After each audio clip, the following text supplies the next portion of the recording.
In the German city of Hamburg, specifically in a quiet upscale neighborhood known for its dense trees and elegant homes, the Schultz family lived what seemed like a perfect life. The father, Karl, was a successful architect, the mother, Marta, worked as a teacher, and their only daughter, Lina, was a 17-year-old girl who embodied excellence and vitality. Lina was exceptionally smart, passionate about her studies, loved music, and was adored by everyone for her cheerful and kind personality. October 3, 2017, was a sunny, beautiful day. Lina spent the afternoon in the school library preparing for a difficult chemistry exam. Around 6 p.m., she called her mother to ask for permission to go to her best friend Clara's house to study together. Clara's house was about 2 kilometers away, and the two often visited each other to study or hang out. Marta agreed but asked Lina to call her when she was done and on her way back. Hours passed, and Marta began to worry. By 10 p.m., she still hadn't heard from Lina. She tried calling her, but the phone was off. She called Clara, who answered, confused. Lina, she never came here, and Marta. I've been waiting for her so we could study. Marta's heart sank. Lina never made it to Clara's. Where could she be? Marta ran to her husband Karl, who was watching TV in the living room. She told him what happened, and panic set in. Karl tried to calm her down, thinking it was a misunderstanding or that Lina might have changed her plans last minute. But the phone being turned off was a bad sign. The parents began calling all of Lina's friends, teachers, and relatives, but no one had any clue where she was. They searched everywhere Lina usually went, shops, parks, but it was all in vain. In the early hours of the next morning, with their desperation growing, they headed to the police station to report their only daughter missing. The German police, known for their efficiency and thoroughness, launched a full-scale investigation. A team of detectives gathered all available information: Lina's description, what she was last wearing, where she was last seen, and any details that might help locate her. Surveillance cameras from the area around the Schultz house and along the route to Clara's home were reviewed. The first days were agonizing for the Schultz family. Every passing minute deepened their suffering. There was no trace of Lina. The family received no ransom calls, ruling out a financially motivated kidnapping. Rumors began to swirl.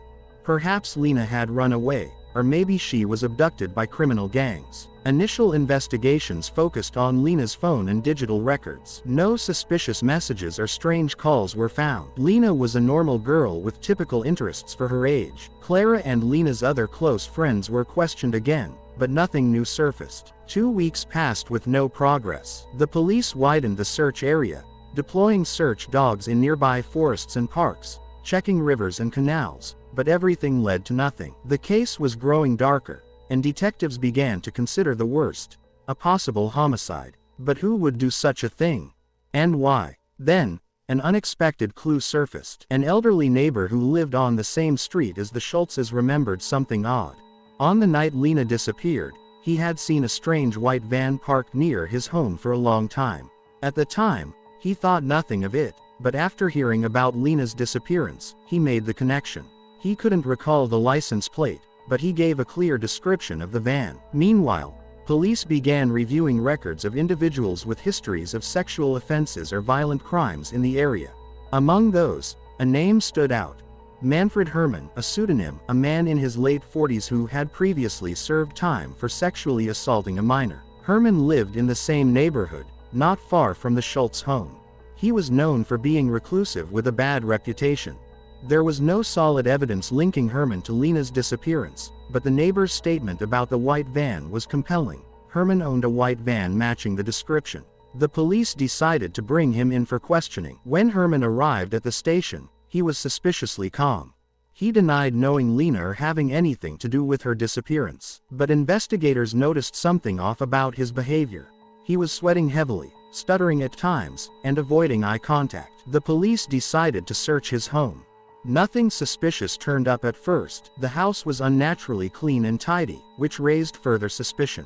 With no solid evidence, Herrmann was released, but the investigators weren't convinced of his innocence. They placed him under covert surveillance.